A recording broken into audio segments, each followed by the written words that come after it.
The Accidental Entrepreneur is brought to you with the help of our sponsor, AWeber, the world's leading small business email marketing and automation service provider. Since 1998, AWeber has helped more than 1 million small businesses and entrepreneurs through its suite of web-based email marketing, automation tools, and education. AWeber, the best option when it comes to marketing your business. The podcast is also brought to you by the Alternative Board. Since 1989, the Alternative Board, or TAB, has been one of the leading peer advisory and business coaching organizations for independent business owners and CEOs across the world. By facilitating peer advisory boards, private one-on-one coaching, and strategic planning services, TAB helps business owners improve their businesses in ways that change their lives. And be sure to check out our affiliate sponsor, One of One Productions, the New Jersey-based podcast studio that produces and edits both audio and video podcasts. They sell equipment for the avid podcaster and have even created a guesting kit exclusively for our listeners. And be sure to support the podcast by ordering some logo merchandise from our online store. Listen to all of our sponsors' commercials later in this episode and follow their links in the show notes to learn more about their products and services. All right, welcome back to another episode of the podcast. We have a interesting guest, as always great guests, and a unique discussion about the business side of professional practices. David's coming on. He's a dentist, and talk about what he does to help other dentists with their practices. So if you are listening on your favorite podcast directory, please leave us a 5-star review whenever you can. If you're watching us on YouTube, like us, subscribe, so we can keep bringing the kind of content that we've been able to do over the last 4.5 years. So let's get on with the show. The information provided in these episodes is for entertainment purposes only. It is not a guarantee of success or to be construed as advice of any kind. You should always seek advice from local licensed professionals before making any decisions. The dictionary defines an entrepreneur as a person who organizes and manages any enterprise, especially a business, usually with considerable initiative and risk. People often start a business without much choice, perhaps due to a job loss or just being dissatisfied at work, and they come up with an idea they just know can be successful. They become entrepreneurs by accident. That is to say, their success or failure happens by accident, not with intention. My name is Mitch Beinhacker. I'm a corporate attorney and a business advisor.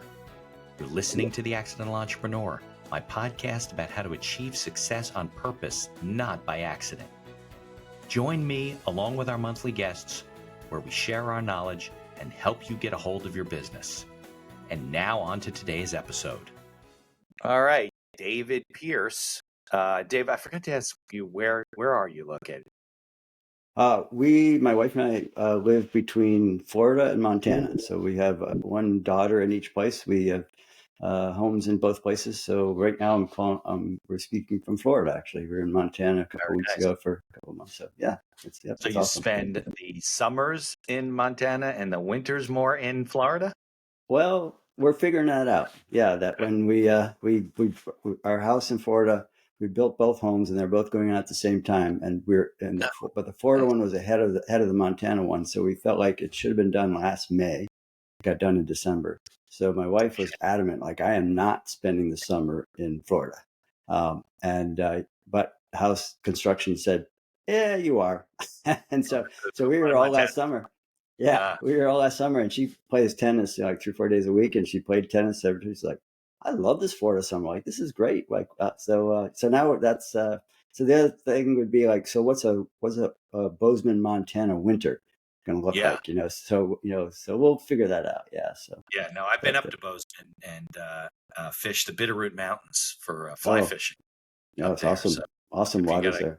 Fly fish? I do. Yes. Yeah. Yeah. Mm-hmm. That's a good place to be. So, all right. For sure. Yeah, I'll have to come up to Montana at some point. Yeah. All right. So right. We're talking today about, because you're a former dentist, you're retired, you sold your practice, right? And you basically work with, consult, and coach other dental professionals on basically the entrepreneurial side of growing your business. But maybe we could go back. Let's talk about your career, how you got started, how that developed, how you gained your entrepreneurial skills. In the second half of the show, we can talk about, advice for people. Does that all make sense? Yeah, sure. Yeah. Okay. Yeah. It's fun to look back on a journey, that like being a show, it's about making plans. And of course, I had all these plans. And what you and I decided, like the value of making plans is the making of the plan, not the plan itself, because it's going to change. Yeah. And so that was for sure the case. But maybe if I made like a little bit about me is that I've always been a learner. I figured out that I enjoy the process of learning as well as the information, but just the process of learning. So in dentistry, I found that there's amazing opportunities now, Mitch, but especially even when I started, that you could come out of dental school, for me, feeling like I knew everything about it. Like I'm, here I go. I'm all revved up. And then I bought a practice in a building with some other much more seasoned dentists, and they were doing this much more elaborate, much more sophisticated dentistry than I'd ever seen. And I was like, why are you doing that? And then they said, well, you should go study with this person and study with that person. So that really kind of began that journey. So that over the next 20 years or so, I looked at and said, one, I want to learn how to master those skills because they're there. Like that's what you can do in dentistry. And two, that part was true. The other part that was not true was, and once I mastered those skills, then success will come to me. And of course, that's a misnomer that a lot of people fall into. And so, so over the next, the first couple of decades of my career, I just, became, had fellowships and board certifications and all sorts of things like that. And the general dentist that I was really became more of a surgical dentist, in the sense that I was spending my days specialized. Putting people to sleep, and just basically our office mantra was changing people's lives one smile at a time. So it got the people to come to us with what I would term for sure really a true dental disabilities. They couldn't smile, they couldn't reinvent themselves if they're recently separated or divorced. They couldn't go to parties and eat and things like that. So, but along the way too, on the learning part, was I met so many dentists along the way. They're just incredibly bright, way brighter than I would ever hope to be, and way more talented with their hands than I ever hope to be. And as we talk over lunch, I've always been a kind of a low profile person, but as we talk, it'd be like, so like you're doing this dentistry all day long, all week long, probably like I am. And I was amazed how often it's like, no, it's like how come? Like you can do it all. I said, well, insurance, my this, my that's, where I live, the economy, all these excuses came up. Right. Yeah, and I was from Central New York. They call Central New York the Rust Belt because every single big manufacturer left over the 70s, 80s, and 90s. All those big places were gone, and yet we were thriving in that bad, whatever you want to call it, environment, economically, if you would. So that it kind of intrigued me. I've always kind of felt like, well, that's really a shame, because it's like available to you no matter where you are. It might be harder in some places than other, but it's available.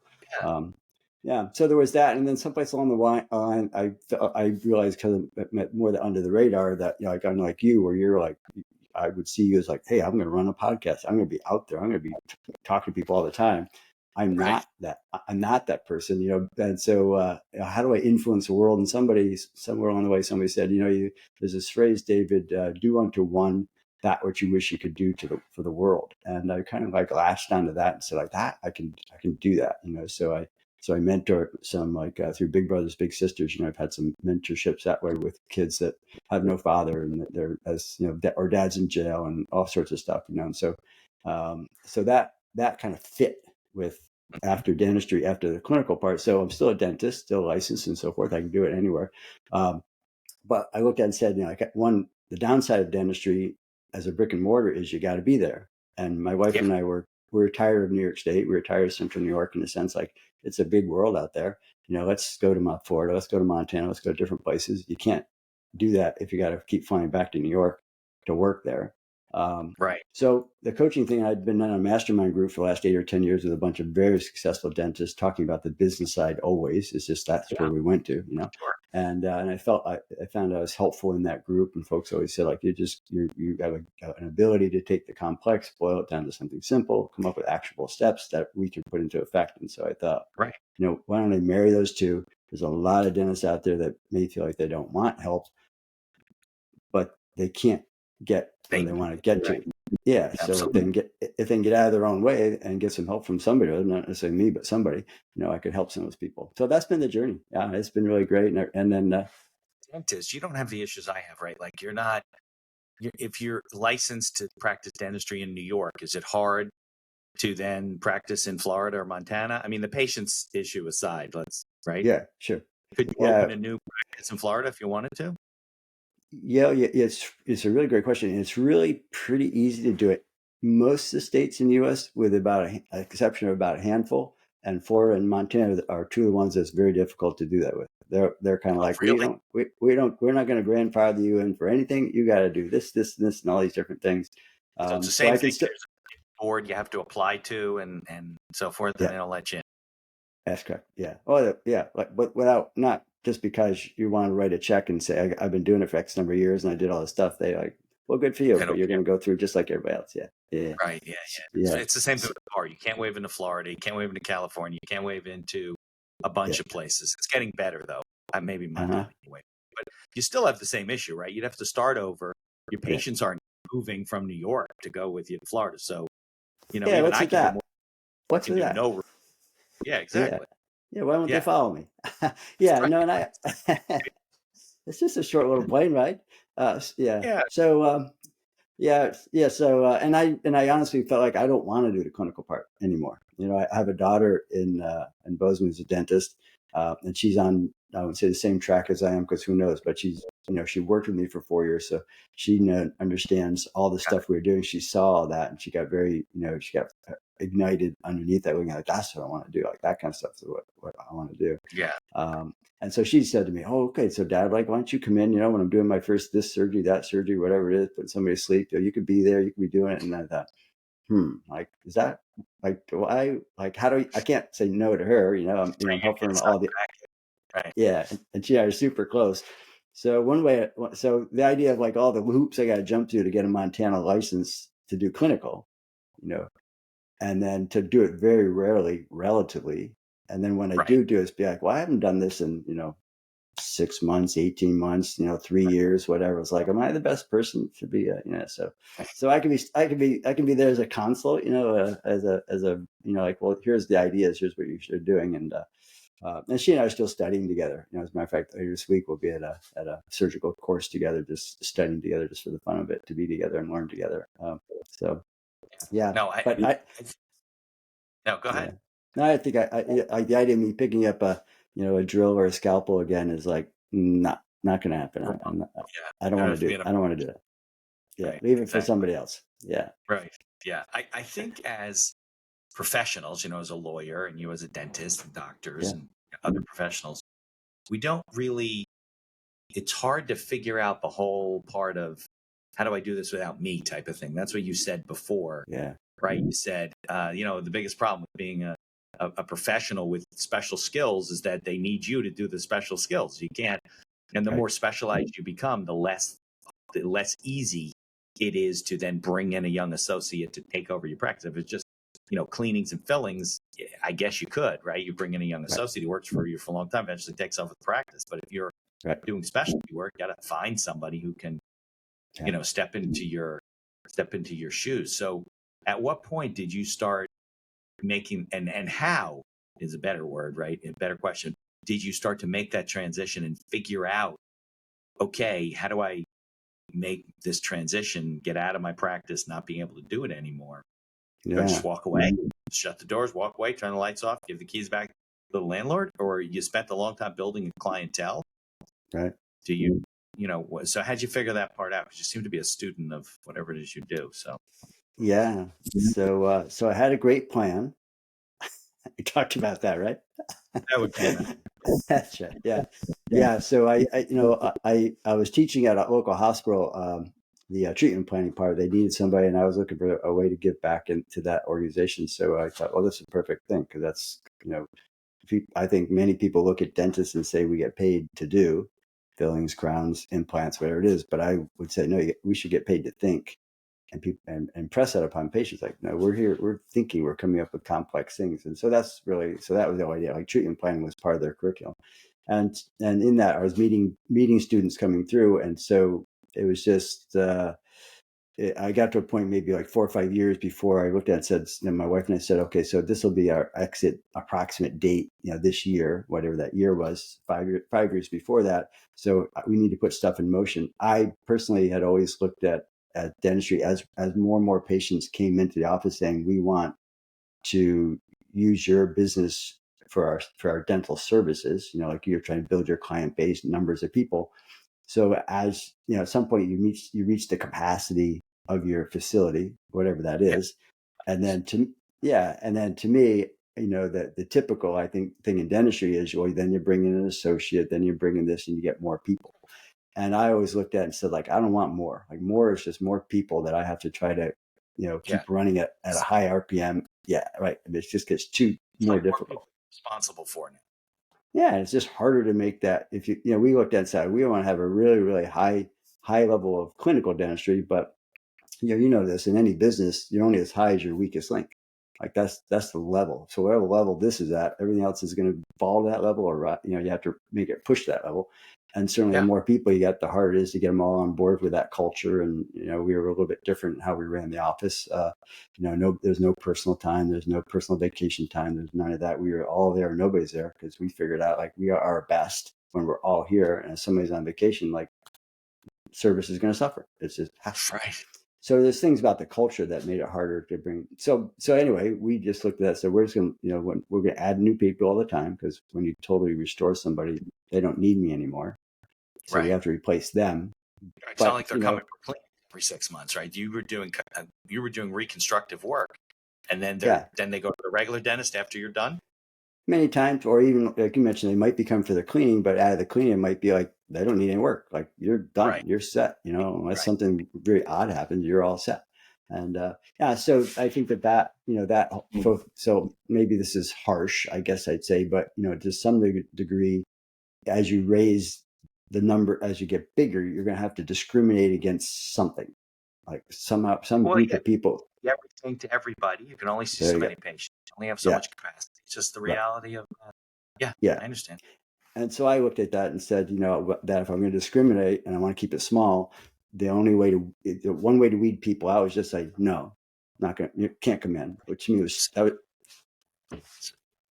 and to me that was not what I wanted to do. I wouldn't say it's a bad idea, but for me, it's like, that makes no sense at all. Because then you have somebody who's like, but I loved you, and this is my husband. And you're saying no to my husband. It's like, well, how do I say no to them? Well, this is my sister, or this is my brother-in-law. I mean, where do you draw the line in that whole thing? Referrals, right, from other people that were yeah. So we just raise fees. It's like, you can discriminate that way. It's like, if you have to pay to play, we aren't gouging people.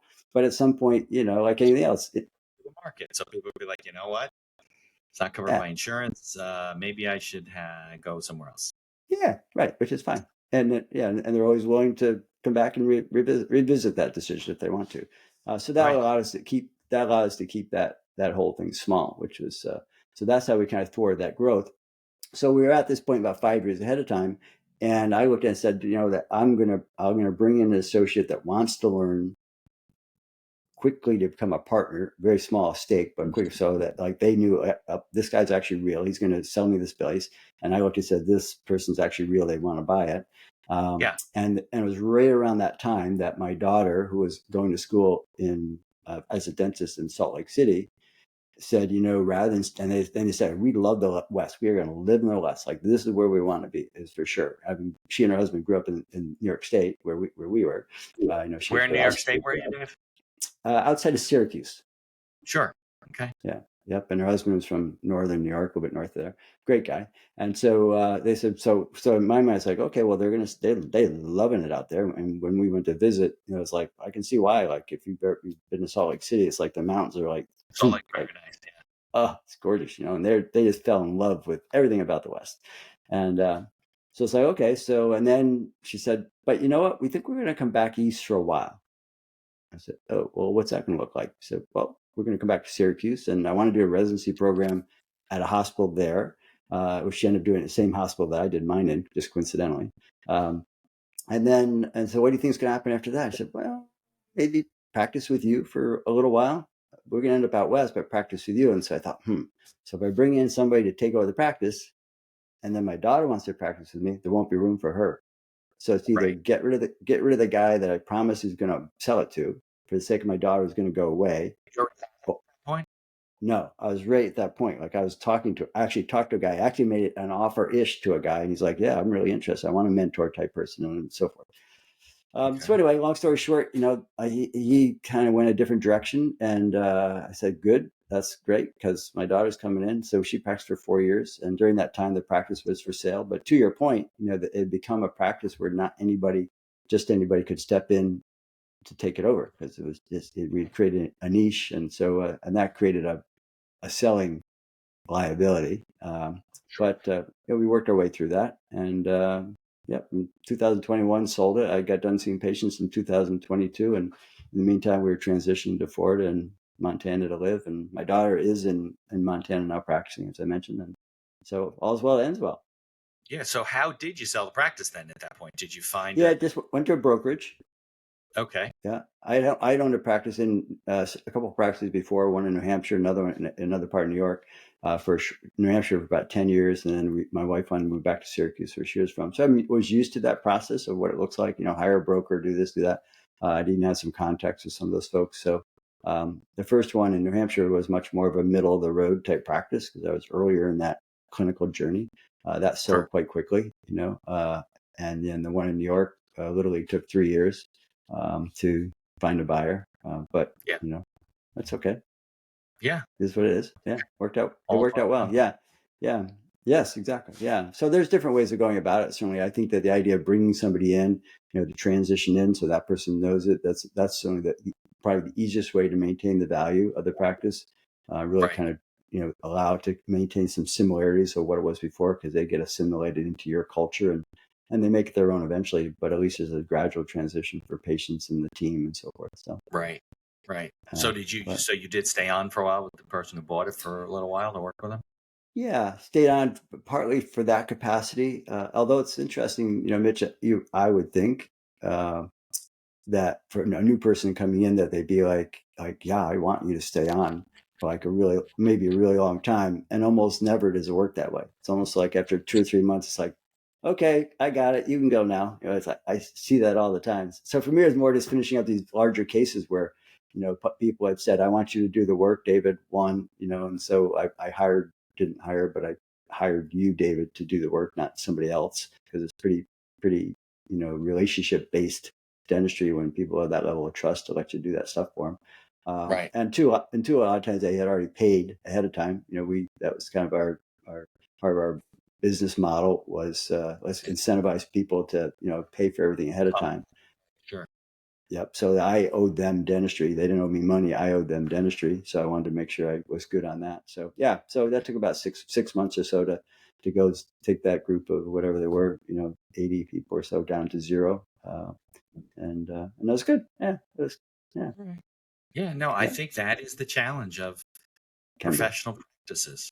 How do you look? I'm at the crossroad too. I used to have a bigger firm. I used to have like 5 partners, and we had associates and of counsel people and a bunch of Uh, 5,000 square foot of space. We were a full service commercial firm. And then one day I woke up and I was like, well, our gross went up, but my yeah. net's going down. Like I'm making less money Yeah. after all our expenses, and I wasn't doing the things that I enjoyed to do. So it was hard. I lost friends and changed everything. But now I'm kind of at a crossroads. Like, what do I do now? Like, because I Uh-huh. don't want to bring on an associate. I don't want to bring on more employees. My practice is very virtual. Yeah. I rely on technology, so I'm gonna have to, find that bridge to cross at some point. We'll see what Yeah. happens. I don't want to be doing this till I'm 98. That's for sure. That's right. I know No, you people that don't. are. I know people that are. Yeah. Yeah. Right. And yeah. And well, I mean, I guess if you do, as long as it's a hobby, like from about age 55 on, I guess that's okay. But if you're doing it because it's like the only way I can maintain my lifestyle, then Right. we should have done Exactly. some Gotta pay the bills. different planning earlier on there. Yeah. Yeah. I mean, I've toyed with every once in a while. I get, firms that approach me because there's not a lot of us that can develop business and have business sense and things Right. like that. Yeah. But it's just the numbers never work out. They want to cut my income in half, and they got some story about what a great opportunity it is. I'm like, what? Yeah. I'm Right. 56 years old. What do I need to go back Yeah. halfway Right. back? What do I? It never seems to work out, but maybe it will at some point. So why And don't we then, do and this? Yeah, Yeah, go ahead. and dentistry might be different. Just an aside on that, for folks, if there's dentists and or maybe attorneys listening, but like in dentistry, you can appreciate that some people come in, maybe it's a couple, but lots of times it's just one person, where it could be that some of their dentistry, maybe some of their legal needs are very not right, but bread and butter type stuff. And like any attorney could do it.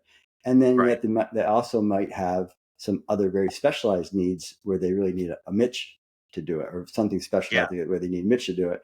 And so in dentistry, there's some value of having another dentist there that can do the bread and butter stuff, but at the same point in time, have the ability to do more with the person that's a little bit more specialized. So I don't know if that's something that applies to the law, but dentistry, that definitely applies. A little bit. The biggest problem with law, dentistry is more like accounting, right? You got to see people, the bread and butter stuff, right? You have every 6 months you're doing cleanings, people, right, or other teeth fall out. They got to come to you on a regular basis. Accounting, you got to file your taxes every year, you got to pay your bills, whatever.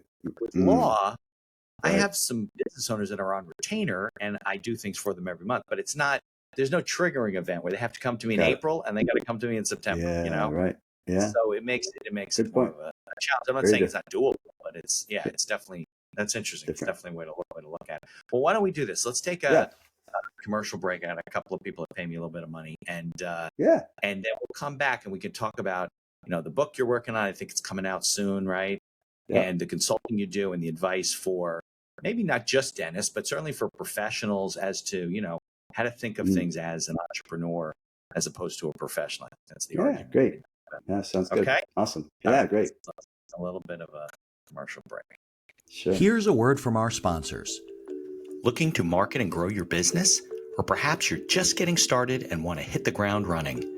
AWeber is the best choice for online email marketing and automation of your business. From maintaining a subscriber list to drip campaigns and landing pages, AWeber gives you tools and integrations that make marketing easy and fun. As our partner and sponsor, we use all their tools to promote the podcast and market our law firm. AWeber, the best alternative for online marketing. For over 30 years, the Alternative Board, or TAB, has built a thriving community of forward-thinking CEOs and business owners who want to radically improve their companies. Through unique combinations of one-on-one business coaching, participation in monthly TAB board meetings with other non-competing owners, a suite of strategic tools, and customized strategic planning workshops, TAB membership can deliver greater strength to your business and a better work-life balance for you and your family. All packaged in a streamlined and affordable service that the people at TAB invite you to try risk-free. Maybe you're looking to get into podcasting, or you just want to market your business. Maybe you want to do it for enjoyment, or because you have a message you want to get out there. One of One Productions is a New Jersey-based studio just over the George Washington Bridge that caters to the booming business of podcasting. They offer a comfortable atmosphere using the latest technology available to record your podcast. And they are a full-service media company offering both audio and video production services, creating both audio and video podcasts, as well as video shorts for business and personal use. Professional audio equipment packages are available through their website for all budgets, and be sure to check out their podcast guesting kit, created especially for our listeners. Follow the link in the show notes to learn more about all of our sponsors. And now back to our show. All right, dude. So great. Since this is an entrepreneur's podcast, we always want, and that's how we got connected through Podmatch. I think it was, right? As a business owner consultant, really, to dentists.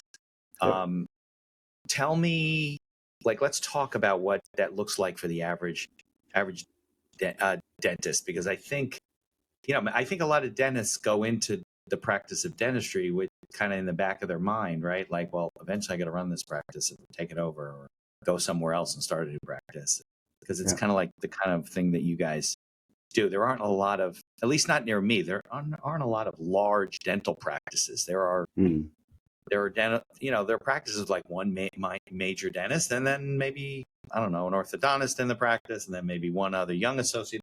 At least near me, there aren't any of these large practices like being rolled up in the veterinary business now and legal. I mean, in the medical field. Are you seeing that? Like, is there a transition where smaller dentists are able to roll into larger practices, or that's not really happening as far as you've seen?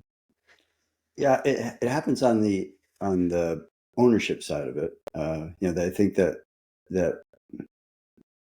it seems like that maybe the newer generation, and I'll just say maybe they have it right. Like for instance, if I look back at this was 35 years ago, I talked to a dentist who was 20 years my senior, and my kids are young, and or maybe whatever, my kids are young, and they're in their early 30s. And so he said, I think it's great, that like you coach your kids soccer, you do this kind of stuff, because my kids are young. I and the other dentist, we'd go out 3-4 nights a week. We'd have dinner together, have a drink, talk about dentistry, whatever. That's just what we did. I think that's great. And then now the kid, like my daughter and other people look and say, I'm never going to work as hard as you guys did. Like, there's no way. I want to come in at 8 o'clock, get done at 5, leave, check out, and I'm done. And so to some degree, that entrepreneurial, I want to own the business mentality might be less in the newer dentists and maybe in young professionals as a whole. And therefore, who's going to run the businesses? So the corporate, the corporate concept of dentistry has really grown up where, business people will look at it and say, well, we can buy these practices and run it. And then these dentists, because they don't want to own it, they become an employee of the corporation. So from the MD side, where they've done that, either they sell to the hospital or they sell to a management company, that type of thing. It could be. Like, I'm not that familiar with that, but for instance, like if you look at a company called Aspen Dental, I don't know if you've driven around, you've seen Aspen Dental. So you may look at that. It says kind of like McDonald's. It says McDonald's everywhere, but like McDonald's is owned by a local guy, probably. It's a franchise concept, and many of the Aspens are that same way. They might have been originally, Bob's Dentist, and then Aspen took over, and it might stay Bob's then if it's Bob's still there. Otherwise, Bob leaves, and they turn into Aspen Dental. But they're hiring like one dentist might come in, and that dentist like, I want to buy it, so they buy it, and then Aspen supports them. So they have ownership, but they're not doing the hiring, they're not doing the firing, they're not doing the software as an Aspen software, things like that. So there's more and more of that going on. And then I think historically, though, Mitch, it's really interesting that most dentists seem to be solo type guys. Like you're right, they kind of practice by themselves, whereas attorneys and physicians, you see groups of 5 and 10 and 50 and 100 and 200 all working under the same roof. So I don't know I don't know what created what, but it definitely sees that dentists tend to be smaller in their organizations. Right. So there is a lot of that. Maybe changing where you're going to see larger. Well, I'm not sure. Larger ownership part, like bigger groups are doing that, and then some dentists. I was with an investing group over the weekend. They had a little thing, and there was another dentist there who's probably in his mid-30s, and he's a general dentist, but he owns 11 practices now in the Tampa area. He just sees one for sale and he buys it, and he incorporates it into his own little corporation that he's putting together. And a lot of the guys are going to say, I'll bundle it up and I'll sell it to somebody that already has 400 or 800 or 1,000. Well, that's the attractive part, right? Because if you're the local, because obviously this guy's not going to 11 offices and seeing all the patients. That's not possible. So correct. But the attraction to you is, Dave, why don't you sell to me? We'll roll you up into our organization. You'll still run your practice. We'll give you, I don't know, services, technology, whatever, marketing. Yep. And then we'll all sell out as a group to a bigger, private equity firm or something like that. Yep. At some point, and you can have an exit strategy. Yeah. Right. Yep. And sometimes it's just that I'll become an employee of my own practice. You buy it, you run it, you all that stuff. I think that a lot of as I talk to dentists, it's really common. They'll say so what's the frustration of dentistry? And it's never like, the crown fell off. It's never on the technology clinical side of it. It's almost always about, well, because I participate with insurance, which is a choice, but because I've chosen to participate in insurance, and then there's, a less than positive conversation about dental insurance and how it's limiting them, and or my employees, like that constant thing. And so to me, as I've looked at that, I said, well, the beauty of dentistry as versus medicine is you don't have to participate with insurance.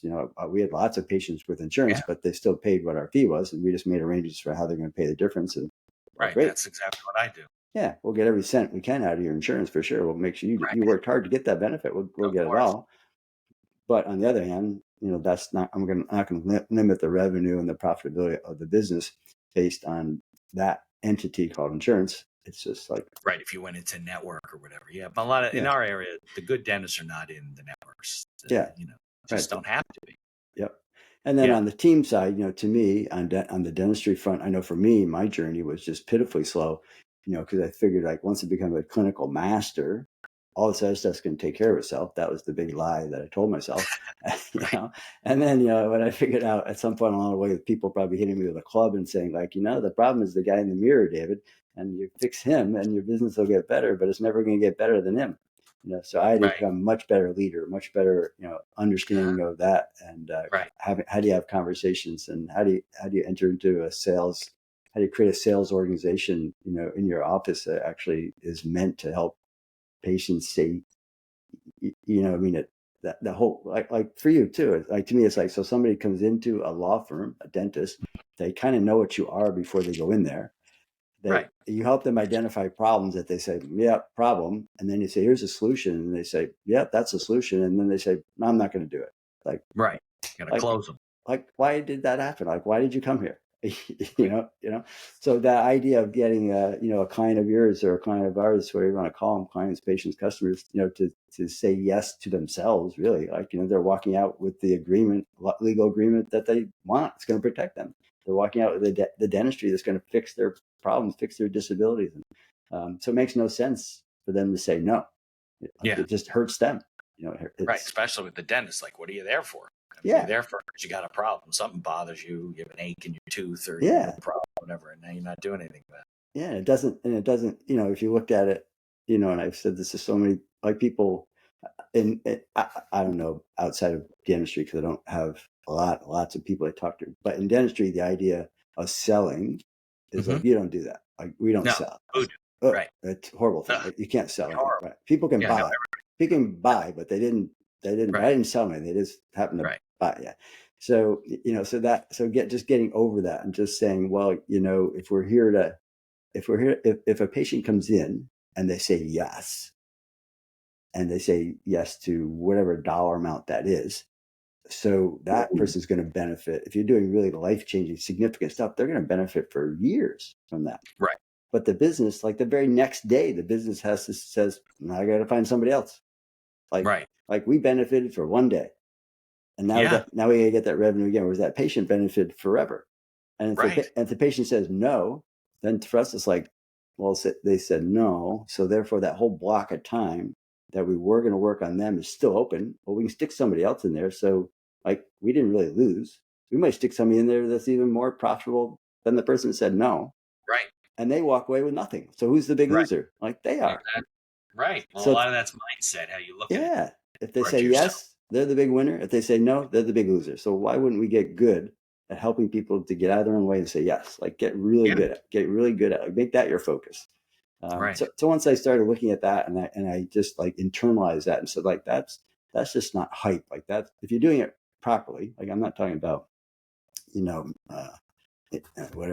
manipulating people or all kinds of stuff like that. Like it's got feelings don't exist. It's a win-win. But once you look at it, it's like, no, this is what this person needs and that kind of stuff. Like the dentists I study with, they'd be like, so do you think your dentistry is wrong for them? It's like, no, it's the exact right thing for them.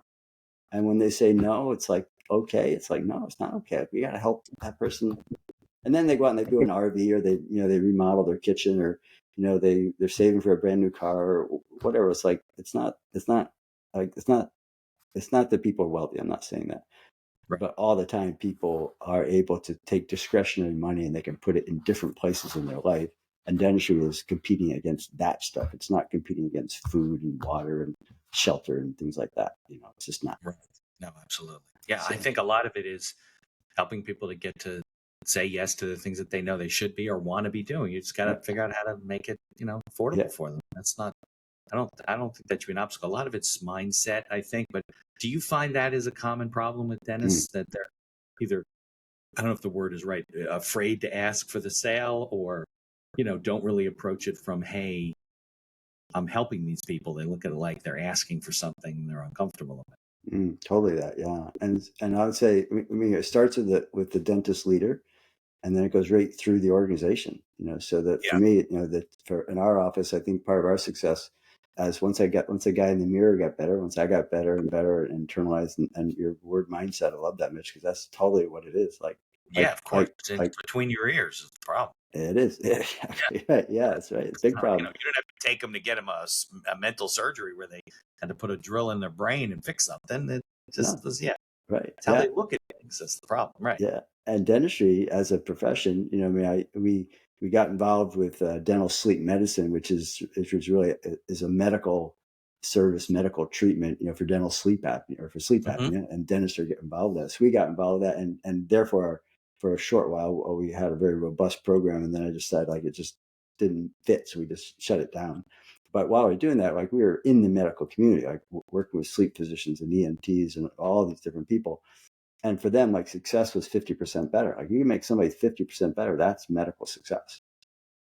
That's their metric. And for Yeah. for dentistry, it's like, so 50% of my crowns fell off or hurt and people couldn't eat. It'd Right. be Yeah. like, That's sound right. you might just shut the door. Like either Right. that or you're going to commit suicide. It's like, what the hell is Yeah. wrong with me? It's like, and so dentistry, the predictability of it is super, super high, so like for us to do that, it's not like, I wonder if you're going to get better. It's like, yeah, you're going to get way better. Like I can show you pictures of what you're going to look like when you get done. You're going to look like that. Like it's, Teeth are not going to fall out of your mouth on the way no, home. that's right. Yes, it's so predictable. Yeah. So to help folks and help teams, help a team become a leader. And I just think, that whole leadership thing, like in a whole society now, it's just missing. It's not, you and I are at an age where, I can remember, this is such an aside, but it's maybe for your younger audience. I can remember in middle school, another kid and I were running down the hall as he was chasing me. I'd done something. We were friends, but he was just chasing me. Like, I'm going to get you, David. And so he's chasing me. And I watched this teacher who was at like these little alcoves by every door. I watched the teacher. He was standing there. He stepped out and we made eye contact like for a second and he ducked back in really fast. And I knew this guy. He's a very physical guy. And I knew like when we come by him, he is coming out of it. Like he is going to nail us. So when I got really close to him, and my friend was like about 10 feet behind me. We got really close to him. I did a really quick, like boom, the outside. Sure enough, this guy's arm came out like this, just like to string us at the neck. And my friend went boom and boom on the floor. It's like, what's the rule about running? And I was like, going down the hall, what's the rule about running, And it's like, oh, I'm sorry. I don't run the hall. It's like, that's right. Get up. No more running. And then, now it's like, oh my God, he'd be out. The teacher would be fired. All that leadership stuff that we looked at. So like you have to respect and things like that. It's just, so anyway, tirade on my part, but to expect the team members to come in, I said to all of them and me, it's like, we've never been in a position where we've seen leadership, handled well in dentistry. Not sure about in law. A lot of it's female driven. Over the course of years, I had way more single ladies with children than I did any other demographic in my office. As far as so here they are, in a not dysfunctional, but it's a very hard people that work for you, employees. Yeah, single females is a very common. Yeah, right. Sure, that's the typical worker demographic in dentistry, and then many of them are single moms. So in that whole thing, it's like, what's your relationship with your father, and what's your relationship with this, and oftentimes it's like not so good. So anyway, you're trying to put all these people together and say, so how are we going to make you a leader when you've never seen leadership really, role modeled in your life? And it's true, it's hard. So I think those are the struggles. One, fix your own head so you can become a good leader, because you may not have ever seen leadership demonstrated for you well. You've never embraced it. And then how do I become better at that? And then how do I impart that on my team so they can become better? Because once you put that together, then the team's following the leader. The patients want to be led, not really, but they do. They want somebody who says, "This is what we can do. I have confidence in this. I'm not going to make it easy on you." Like if you say, "I don't want to do it," like, well, how come? Like, what's going on? Right? No, absolutely. Yeah. No, I think the whole team idea is really important. People don't realize the customer service experience that it improves, having everybody on the same page, having them buy into your vision. Yeah. I think it improves the workplace for the employees.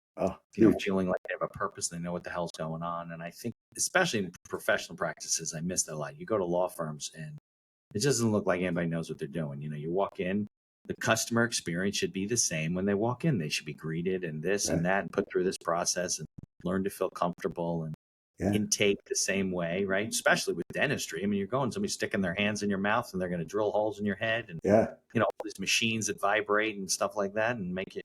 And I know some people that have terrible teeth and they're just afraid to go to the dentist. Like they are afraid to have anybody touch their face or their mouth and stuff like that. So that's right. If you make it a comfortable experience and everyone buys into that, clearly that improves the, your business, your whole business model.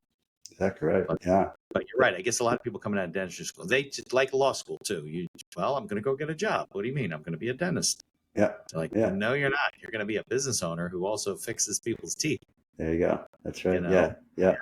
And and unfortunately, if they pick that up, it's going to be accidental, unless they, have somebody like you, that kind of grabs hold of them, or they somehow know you and they respect your ideas and they say, so Mitch, how does this work? And everything you just said is applicable to every business. Like, the book that I wrote might use dental examples or some of the stuff, or here's a system you could use in dentistry, but you could use that same system virtually anywhere, because businesses are businesses, people are people.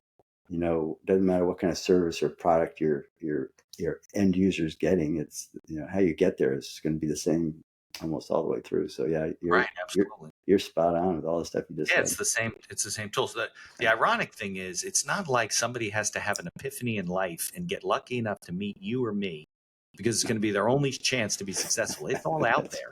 That's right. They can go find books and go to the seminars and join the mastermind groups and the network and learn from other people that have done it and failed and succeeded and so forth along the way. But a lot of people, they don't.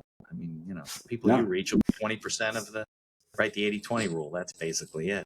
Yeah, if it's 20, I don't know. It's hard to find that 20 sometimes, right? 20 of the 20, right? It's right. Yeah. The people that really need your help you don't really reach, because they're not open to it. They're not looking for it. They're not. No. Yeah, that's true. Yeah.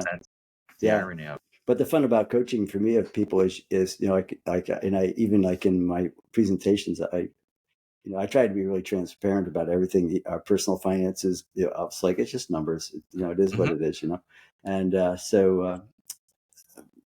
but to look at that and say, like, if we just take your trajectory of a younger, like your first 10 years of your working career, and just accelerate that, hold your feet to the fire, have somebody to hold your feet to the fire. You look and say, I know I need to do it, I just don't do it. Well, but you're going to pay me to make you do that, and give you good information and help you make decisions along the way that just totally fit, so you're not shooting yourself in the foot all the time. That you can just speed up that trajectory so much. And that's something that, like you just mentioned, you can go books and podcasts and masterminds and all that stuff. And that's probably, I'm guessing, I don't know, maybe how you got to where you are. And that's certainly how it's a start. You got to keep taking it to the next level and finding the people to work with and mentor with, because you can't do it steadily over the next 40 years. You're never going to get off the ground. You have to accelerate. Right. To really reach that kind of growth levels. That's right. Yep. Exactly right. Yeah. How's so when did you sell the practice? 2021? Yeah, 2020. Yep. Late fall 2021, October 2021. So about 2 years. Yeah, so how are they doing without you? They went through some really transitions. Yeah, for sure. I think that the initial thought was well, I mean, it's never a mistake, because it could have worked out great, but the original thought was, fee for service, don't accept insurance and so forth. That's going to be a hard task to do. So I think we'll reinvent it as a kind of a typical type practice that's working with insurance, some insurances, that kind of stuff. And then what they found was that wasn't the niche at all. And the people that were looking for what we had created, the reputation of that in the community, was like, well, then, like, this isn't what we wanted. And the customer's experience, fell as well. And so they had some turnover of the team, because the team looked and said, well, we embraced what we were doing, and now we're not quite doing that the same, or it's not the same. So different people in there, and those people didn't grasp the culture that we had. So but now they're rebuilding it in the direction that they want to, and so it's fiscally sound and doing well. I say that as much as I know. I offered to help beyond the transition point of just to at a gratis level, just to keep things going, and but I can see why that wasn't accepted, just because we're not going to do it the way you know, David. And Right. And I guess they felt like I had an agenda to do it only the way I knew, so which isn't true, but I can appreciate why they would feel that way. So, Right. So yeah, they're Yeah. doing well, and some of the employees that had originally have been moved up into a management position, and they're doing there, and we chat, not very often, but occasionally we'll touch base. So that's nice to hear from them. Yeah. Okay. And then now you've been coaching, consulting for what, like 18 months to 2 years, something like that, or were you doing it before much when you were working? Conceptually doing it before, but I didn't have the time to really devote to it the way I wanted to. That part of my personality is if I could, like my wife will say, you're intense, right, David? And I'd be like, huh? Intense? You don't say that. Yeah. Intense? What do you mean intense? It's like, oh my God. So, so the idea, if I'm going to do it, I'm going to do it well. And so I felt like I can't do it the way I want to do it. But I also could see, like, once I'm not tied up to going to the office, 4 days a week and other stuff to maintain that the way I wanted to, then that frees up a whole bunch of time to really devote into something else. And so it's been fun. So how are you growing that business? Like, you don't just open the window and say, hey, I'm here. Yeah. Right. You got to connect with That's people. That's been a real fun challenge, quite honestly. Yeah. Because, initially, well, this is all boring, but like when I first started off, I had a couple of people that knew me said, like, well, you just got so much stuff. You have this part, some folks out of the mastermind is like, people are just going to come to you. Like, I can't tell how that's going to work in the universe, but if you just keep throwing yourself out into the universe, it's just going to come to you. Right. Okay. Yeah, exactly. And I believe in that. There's no question. If you're putting yourself out there. Right. Yeah. So but that's the catch. That's the catch. Yeah, that's the catch. Like, so how does David under the radar, David, who I don't have lots of associations. I've never gone to social groups or anything like that. Like I just right. You don't have a huge network of friends. Yeah, exactly. I don't have that network. Exactly right. And so anyway, I thought, well, if I'm going to do in this coaching thing, I'll hire a coach, and then they can each teach me some of the fundamentals of what coaching looks like at a truly professional level. And so there's a story behind that. But anyway, I ended up with a coach. And so he said, well, the first thing you're going to have to do is come up. And what I originally said, like, I'm not going to come up with a manual. And I started saying, like, yeah, you don't want to come up. Like, I can't see you writing some huge manual, Dave. Like, that's just like not what you'd want to spend your time doing. You're just good at sitting down with somebody, talking through stuff, figuring stuff out, coming up with a plan, do it. And so I talked to his coach. He said, well, the first thing you're going to have to do is come up with some deliverables, David, because people don't know you. And so you're going to have to come up with a manual. Like that's meaning you need collateral materials to be hand you some workbook. Let's go through it. Right. Yeah. You got to come up with a manual. So intellectual property, no question about it. Yeah. There you go. Yeah. So that was like I said, like, I'm not going to do that. I said, you're going to have to do that. Like, oh shit. So, like whatever, 500 or 600 pages later of a manual, it's like, okay, good. Manual's all baked out. We got 600 pages. Yeah. Yeah. So I just sat down. I got all this time. So does it need to be big? Probably not, but some of it's addendums and examples and things like that of different things. The actual manual itself is maybe 400 pages. So sure. It's just dropping the book. Yeah. So then I get done with that, and then I tell some other people and say, well, that's great that you got that, but if you're going to really establish yourself as an expert in the field, other than what you've done, you have to have a book. So So I have to write a book. Right? Yeah. Okay. So 2 books later, and I'm working on my 3rd book now, and the first one will get published it should be done end of this month. It should be. So you're on your 3rd book before your first book's been published? Yeah, it was funny. Well, see, but it's because it sounds like amazing, but it isn't, and I'll tell you why. Because I did all this work on this manual stuff, right? Right. A lot of this kind of stuff. Like, how do you, like in the manuals, like how do you create a mindset? How do you create leadership? What does that look like? How do you create systems? What does that look like? How do you create? What's all this stuff look like as part of them to walk somebody through to run their business well? Right. And the title of the book became Peak Success: Entrepreneurial Guide to Business Prosperity, which is essentially what I coach. Right. And so I talked to a publisher. Some friends said, well, here's a good publisher. I'd met the owner a number of years ago. And so they said, well, typically it takes about a year. The first 3 to 5 months, you're going to work with a ghostwriter, most likely, because most people don't want to write their own books. And And so I said, well, I want it done in 6 months. Right. Typical intense David. And they said, well, I said 3 years, by the way. Okay, it's fine. It's fine, right? It's a journey. Yeah. It wasn't like 3 years of constant work. It was, Yeah. Right. Well, you. Yeah, life and work and things like exactly. that. Yeah. And so I said to them, well, so I'm going to write it on my own, because at that point I figured like prior to doing that manual, I thought like I can put everything I know on a 3x5. You wrote the manual yourself, right? Yeah. Exactly. Yeah. So you have enough content, that's for sure. Yeah. And so they said, okay, so 3 to 5 months. So how about if I do it like in 2 weeks? And so the woman that was there said, "That's nice, David, but yeah, that's nice, David. Why don't we say 5 weeks? If you can get to us It would be a miracle if you did 5 in weeks. 5 weeks, yeah." So 7 days later, I gave them the manuscript. You're kidding. No, but I really had a lot of that stuff. So I was like, okay, I can rewrite this, I can reword this, and my head was already like in that trench, and I had time. Like not sleep for 7 days? Did you? Well, yeah, a little bit. But you'd wake up like at 2 or 3, like, oh, this is a great, you'd write whatever, whatever. Yeah. So yeah, so to write them fast, can come up quickly, but it was mostly because I wasn't distracted with all the stuff you're talking about, and I had just gone through that whole process, really, essentially. So yeah, no, I understand. Yeah. So that, and then the second one, to me, it's always been a thing about, like, I think which I would preach to anybody, this, right? You can make your business have incredible revenue streams if you do all the business stuff right, which you were just talking about, customer service, leadership, all that kind of sales systems. You have all this stuff, you have lots of revenue. And then, but what happens to that revenue? What's the translation of that revenue into personal wealth?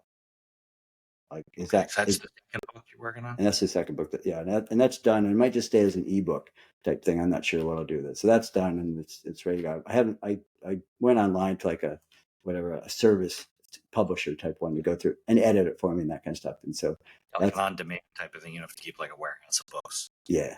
Right. Yeah. And and that's and I think that's as important as much as the other one, because I assume you've met a lot of people, made a lot of money in their life, and they die, they retire, and it's like, I can't retire, I have no money. It's like, what happened? I think there's a vacuum in everybody's pocket, just sucks money out. Yeah, and it doesn't matter how much you throw in it; it just gets stronger. The vacuum, right? Yeah. Right. So that's the second book, is really just kind of like, hey, if you doesn't matter where you are, but if you're in your 30s or 40s, like, here's some shit you can do. It can truly make a difference. Hold on to what you make, right? They always say that it's not what you make that matters, what you keep. Right. Yeah. That really has an impact on your life. That's exactly. That's so true. Yeah. So my wife and I have been blessed with that, so that we don't have to worry about some of the stuff that we could have had to worry about if we hadn't done those things. So yeah. So anyway, yeah. Yeah. So we've been about an hour. Any parting words of advice for maybe the young dentists out there, not sure what they're going to do? Yeah, well, certainly, if my mistake was to think that mastering dental skills is going to translate into business success or revenue success, or people saying yes, like that, that's not true. Okay. So we got, just be aware of that. Keep clinical success, mastering skills is a piece of the puzzle. You can't do what you can't do what you don't know how to do. But then from there, just really become a student of mindset leadership. Like, think about opportunity, think about growth, think about, I think that same conversation you and I, Mitch, like, when patients say no, like, you're hurting them. And one thing I said to my team all the time was, and it's not the same, right? But when people came in, we worked on, like, there were a lot of tears. Like, people would look at that and say, like, I'm so embarrassed. Like, your friend said, I can't, like, I don't go to dentist. And at some point it's like, I'm embarrassed and they're going to judge me, or they did judge me. And people walk in and say, oh man, like, when did you get your teeth cleaned? Like, they look like hell. They look like hell. Like, why do I want to go back to that place? Like, so we've scarred people for sure as a profession by just judging them, not intentionally, not maliciously, but nonetheless judge them. So to figure out, how do I help my team get into a place where when patients say yes, that they are helping themselves, and not the same thing. But what I'd say to my team is, like, for instance, if your husband came home and say, hey, honey, I heard you went to the doctor today, how'd that go? And then I said, yeah, he said I have prostate cancer. And they say, like, oh, so what are you going to do? Nothing. Okay. So just to remind you, you're picking up Billy at soccer, and I'm going to go take Susie to dance. Like you wouldn't do that. You'd be like, whoa, wait. No. Like, no, like, what are you talking about? No. And how come? Why does the patient say no? And you're like, okay, well, we'll see you in 6 months. But your husband says no. It's because you care for him. Well, we need to care for these people, not the same way, but the same way. Like, Yeah. I don't accept that. No, it's like, that doesn't make any sense. You knew why you came here. You knew you had a problem.